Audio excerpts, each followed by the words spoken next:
नमस्कार, यह है आवाज़ द वॉइस और आवाज़ द वॉइस में हम आपकी मुलाकात करवाते हैं अजीम शख्सियत से। आज हमारे स्टूडियो में एक ऐसे ख़ास मेहमान हैं जो लाखों छात्रों के लिए प्रेरणा है, इंस्पिरेशन है।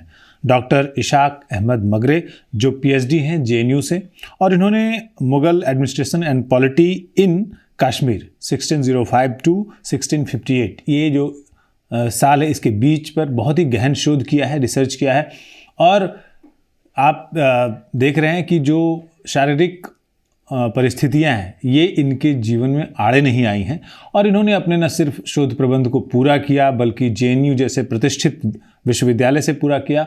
और बहुत सारे छात्रों के लिए जो जीवन में कठिनाइयों को लेकर के कहीं अटक जाते हैं, रुक जाते हैं, सोचते हैं कि आगे कुछ नहीं कर पाएंगे, उसके लिए एक बहुत बड़ी प्रेरणा के स्रोत हैं। बहुत बहुत स्वागत डॉक्टर साहब आपका। और इस बातचीत को आगे बढ़ाने के लिए सबसे पहला सवाल तो मेरा यही है कि जो आपने बहुत ही रिमार्केबल अचीवमेंट हासिल किया है, इसके लिए आपको बहुत बहुत अभिनंदन, आपका स्वागत। और सवाल ये बनता है कि इन सारे चैलेंजेस को कैसे आपने फेस किया, कैसे आप आगे बढ़े ज़िंदगी में? सबसे पहले सर मैं आपका बहुत बहुत शुक्रिया करता हूँ। I am very thankful to you कि आपने मुझे इस लायक समझा कि आपने इस टीवी चैनल के माध्यम से मुझे आमंत्रित किया, इनवाइट किया बोलने के लिए। तो मैं आपका बहुत बहुत really I am very very grateful to you. तो सबसे पहले आप सभी श्रोताओं को मेरी तरफ से आदाब, नमस्कार, सत श्री अकाल, गुड आफ्टरनून। जो भी इस कार्यक्रम को देखेंगे तो उनको मेरी तरफ से नमस्कार। तो सर आपको पता है कि एक प्रतिष्ठित विश्वविद्यालय जवाहरलाल नेहरू यूनिवर्सिटी, जिसको पूरे एशिया में, पूरे विश्व में जाना जाता है, उस विश्वविद्यालय में सबसे पहले एडमिशन ही पाना बहुत कठिन बात है। तो मैंने वहाँ पर एडमिशन लिया और एडमिशन के साथ साथ मैंने कुछ प्रतिष्ठित इंस्टीट्यूशन में जॉब भी किया, जिसको मैं आगे में बताऊँगा।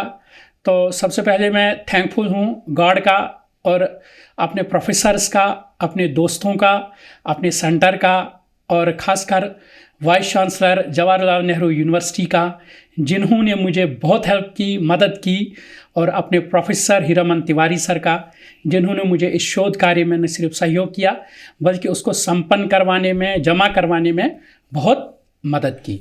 तो ये पीएचडी मैंने अभी 18 जनवरी 2023 को सक्सेसफुली सबमिट किया।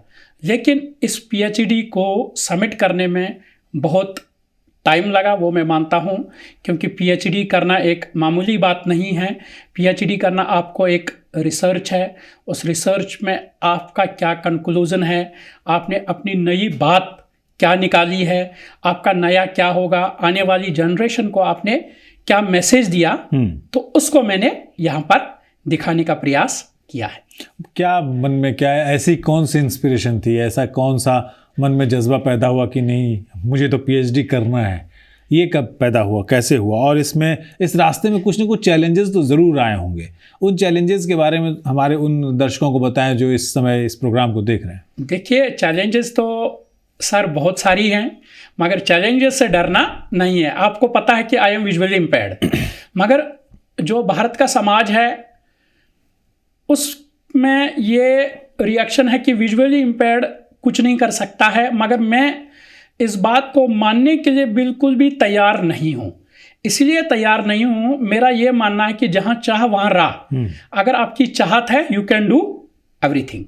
तो मैंने तभी सोचा था मुझे एक इतिहासकार बनना है, एक पीएचडी करना है, जब मैं NIVS देहरादून से निकलकर हिंदू कॉलेज दिल्ली यूनिवर्सिटी से ग्रेजुएशन किया, फिर MA, फिर BEd, M.Ed, फिर मैंने जवाहरलाल नेहरू विश्वविद्यालय में 2011 में MPhil में एडमिशन लिया। तभी मेरा इंटरेस्ट जगा कि ये जो एरिया है ये मेरे लिए बहुत अच्छा है, क्योंकि कश्मीर पर बहुत कम इतिहासकारों ने अभी तक काम किया है। उसमें नेशनल हिस्टोरियन है और कश्मीर के हिस्टोरियन बहुत ही कम हैं जिन्होंने सिर्फ कश्मीर पे ही बात की है। उन्होंने दोनों विषयों को नहीं देखा, मुग़ल अच्छे थे या कश्मीरी अच्छे थे। कुछ इतिहासकारों का मानना है कि कश्मीर का जो अर्लियर रिजीम वो अच्छा था, मुगल खराब थे। तो तभी मेरे मन में ये लालसा जगी कि मुझे कश्मीर का इतिहास देखना चाहिए, कश्मीर के इतिहास पर मुझे शोध करना चाहिए, सही क्या है गलत क्या है। तो फाइनल कंक्लूजन पे मैं यहाँ पर आया कि मुझे कहीं ना कहीं लगा मुगल कश्मीरी रूलर से बेटर साबित हुए। अच्छा, यस। अच्छा, एक बात बताइए, जब आप JNU जैसे संस्थान में गए तो वहाँ पर आपके एकेडमिक एक्सपीरियंसेस कैसे रहे? पहली बात। दूसरे की आपने HOD तिवारी सर का नाम लिया, उसके अलावा आपके कई सारे दोस्त होंगे, छात्र होंगे जो साथ में पढ़ने वाले, पीयर जिनको कहते हैं, वो होंगे, और दूसरे प्रोफेसर्स होंगे जिन्होंने किस तरह से आपको सपोर्ट किया?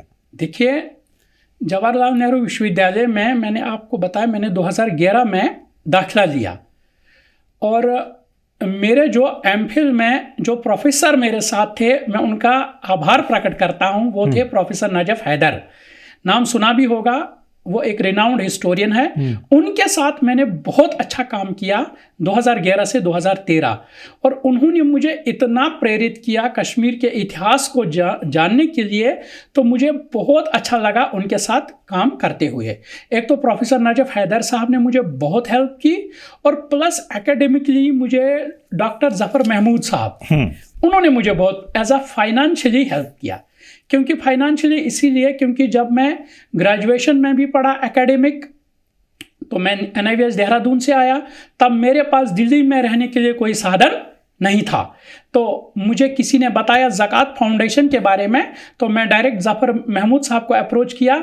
उन्होंने मुझे तहे दिल से सपोर्ट किया। उनका आपको जो भी चाहिए मैं हेल्प करूँगा, मगर आप पढ़ो, आप सोसाइटी के लिए एक इंस्पायर बन जाओ।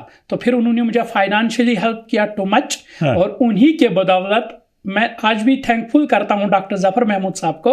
उन्हीं के बदौलत मैं जवाहरलाल नेहरू यूनिवर्सिटी तक पहुंच गया, और उन्होंने मुझे टू मच सपोर्ट किया ग्रेजुएशन में। मैं आज भी याद करता हूं, 3 साल उन्होंने मुझे फाइनेंशियली हेल्प किया, प्लस उन्होंने BEd करने में मुझे हेल्प की, MAd करने में हेल्प की, और मैंने खासकर उन्होंने मुझे UGC NET JRF कोचिंग के लिए मुझे बहुत हेल्प किया, जिसकी वजह से मेरा 2012 में जब JRF क्वालिफाई हुआ, फिर मैंने प्रोफेसर जफर महमूद साहब को स्पेशली थैंक यू कहा। उसके बाद में फाइनेंशियली स्टेबल हो गया। क्या बात है। अब बहुत सारी चुनौतियां आपने झेली, बहुत सारा संघर्ष भी किया है। बड़ी दिलचस्प और प्रेरणादायी कहानी है ऐसे छात्रों के लिए जो कहते हैं कि गरीबी की वजह से पढ़ नहीं पाए या पढ़ने की हिम्मत नहीं हो रही। आपको डॉक्टर साहब की ज़िंदगी से जो है प्रेरणा लेनी चाहिए, पहली बात। दूसरी बात कि जो आप ये फाइनेंशियल के अलावा ऐसी कौन सी सबसे बड़ी समस्या, सबसे बड़ी चुनौती रही डॉक्टर साहब, कि जिसकी वजह से आपको लगा कि नहीं यार बड़ा मुश्किल है, लेकिन फिर भी आपने किसी न किसी तरीके से उस पर जीत हासिल की? वो जीत हासिल कैसे की, वो भी ज़रा बताएं। देखिए, मैं आपको सर ये कहना चाहूँगा, विजुअली इम्पेयर्ड के लिए बहुत सारी चैलेंजेस है, और मगर यदि आपके मन में कॉन्फिडेंस है, चाहत है, और खासकर करने की चाहत है, अगर आप करना चाहते हैं तो मैं 100% बता रहा हूँ, हर कोई कर सकता है। चैलेंजेस बहुत हैं विजुअली इम्पेयर्ड के लिए। नंबर 1, अगर आपको कोई भी नोट्स बनाना है, सबसे पहले आपको किसी की हेल्प लेनी पड़ेगी, स्क्राइबर जो आपकी हेल्प करे, नंबर 1। नंबर 2, अगर आपके पास रिसोर्सेज नहीं हैं तो फिर तो आपको कंप्लीटली दूसरे पे डिपेंड रहना पड़ेगा। तो खासकर मैं ये खुशनसीब रहा, मैं हिंदू कॉलेज हॉस्टल में मैं एक फैमिलियर हूँ, व्यवहारिकवादी बहुत अच्छा हूँ मैं। मेरे बहुत अच्छे फ्रेंड्स थे जिन्होंने मुझे कॉलेज लाइफ में, चाहे मुझे असाइनमेंट बनाना हो, मेरा एग्ज़ाम लिखना हो, मुझे कहीं भी जाना हो, मेरे साथ जाने के लिए तैयार हैं। मगर हाँ, मैं ये मानता हूँ विजुअली इम्पेयर्ड के लिए चैलेंजेस बहुत सारे हैं, अभी भी हैं, मगर आपको चैलेंजेस से बिल्कुल भी नहीं डरना है। तो अगर आपने मन में ठान लिया तो आप अच्छा कर सकते हैं, मगर चैलेंजेस से बिल्कुल नहीं डरना है। मुझे तो JNU तक पहुंचने के लिए बहुत बड़ा चैलेंज ये तब हुआ जब मेरा एंट्रेंस क्वालिफाई हुआ। एंट्रेंस के बाद मुझे इतना, मतलब मेरे लिए इतना प्रिपरेशन नहीं था कि मैं इंटरव्यू फेस करूं, मगर उसके बाद मुझे 3 फ्रेंड्स ने बहुत अच्छी हेल्प की। उन्होंने कहा बिल्कुल आप कर सकते हैं, इंटरव्यू भी फेस कर सकते हैं, कोई दिक्कत नहीं है। उन्होंने मुझे इतना मोटिवेशन दिया, और मेरा JNU में बहुत अच्छा रैंक आया MPhil में, तब जाके मैंने एडमिशन लिया। तो ये हकीकत है, चैलेंजेस बहुत सारी है, बहुत सारी दिक्कतें हैं, खासकर मेन दिक्कत यह है कि अगर कहीं आना जाना हो वहाँ बहुत बड़ा चैलेंज है, वो था मेरे लिए, मगर अब नहीं है। क्यों?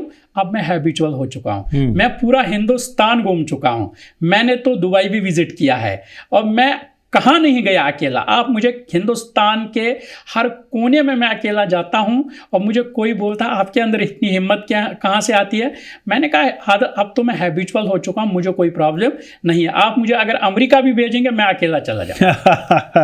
अच्छा, एक बात बताइए, आपकी जो कामयाबी की कहानी है, जो हम लोग सक्सेस स्टोरी कहते हैं, बहुत सारे जो युवा मुसलमान हैं इस देश के, उनके लिए भी प्रेरणादायी है, लेकिन बहुत सारे उनमें से कुछ खास जो ये कहते हैं कि मुसलमान होने के नाते उनको हाशिए पे धकेला जा रहा है, उनके साथ डिस्क्रिमिनेशन हो रहा है, उनको मार्जिनलाइज किया जा रहा है।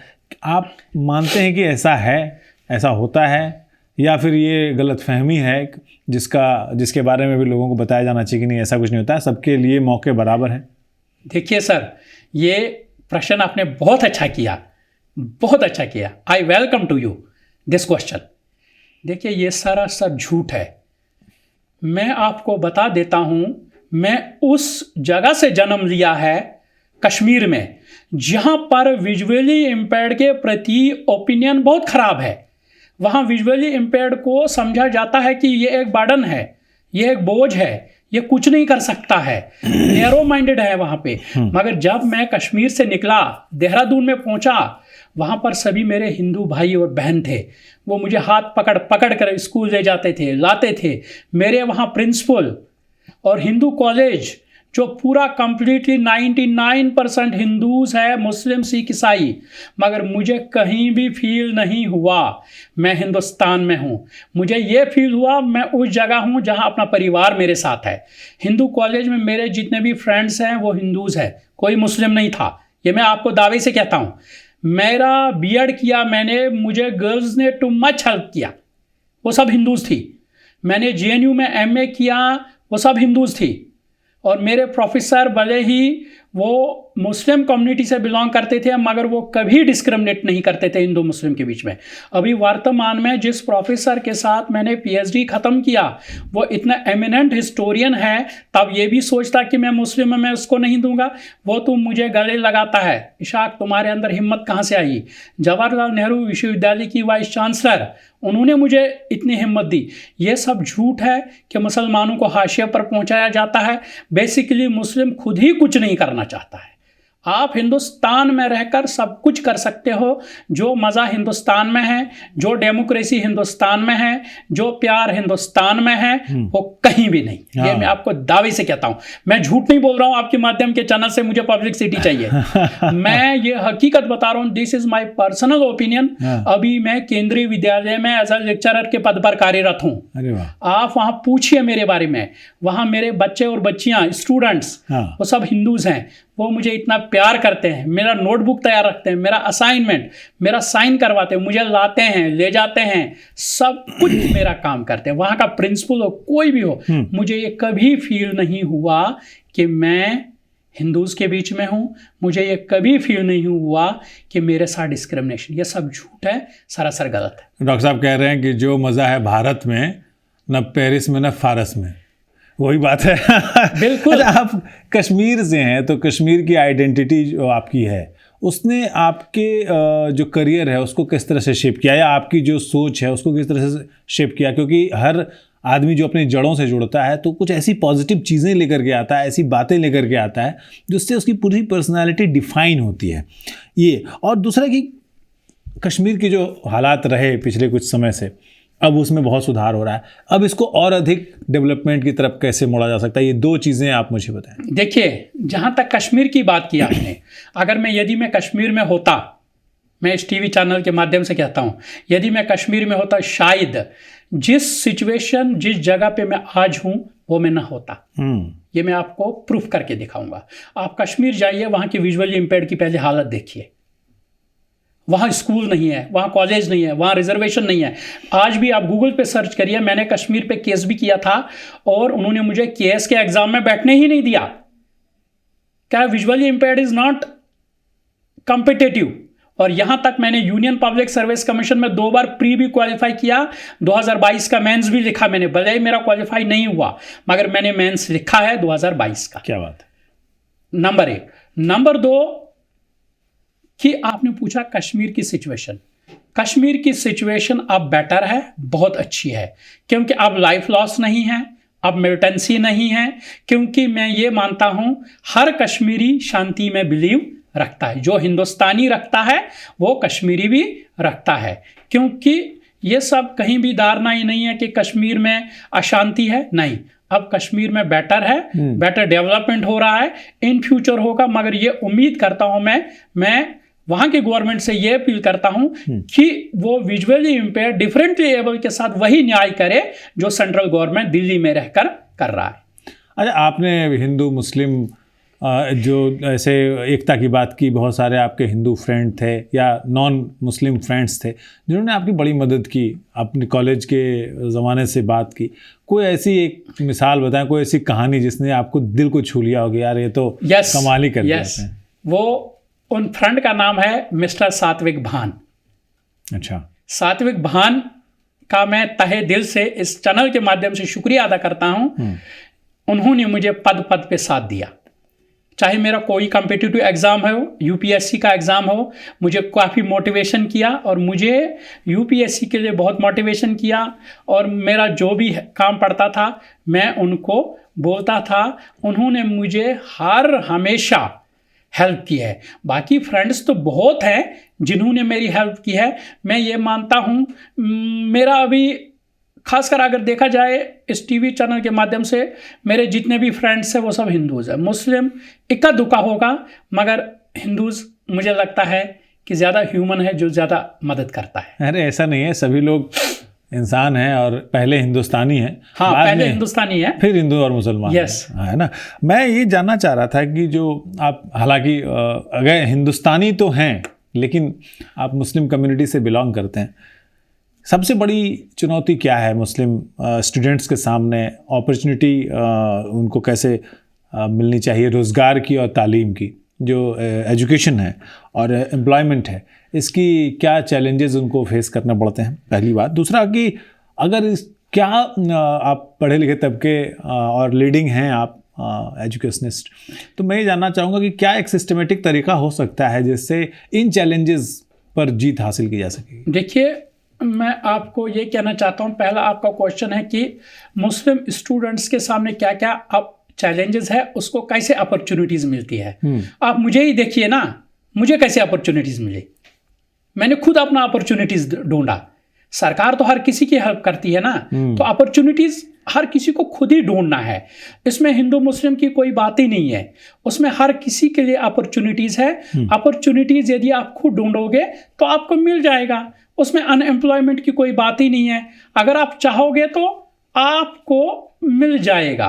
तो मैं ये मानता हूँ हर किसी के लिए हमारे मुल्क में, हिंदुस्तान में अपॉर्चुनिटीज़ है, रहेगा, होगा, मगर वो अपॉर्चुनिटीज़ आपको खुद ढूंढना है और दूसरा आपको ढूंढ के नहीं देगा। जैसे मैंने खुद ढूंढा अपना अपॉर्चुनिटीज़। हाँ।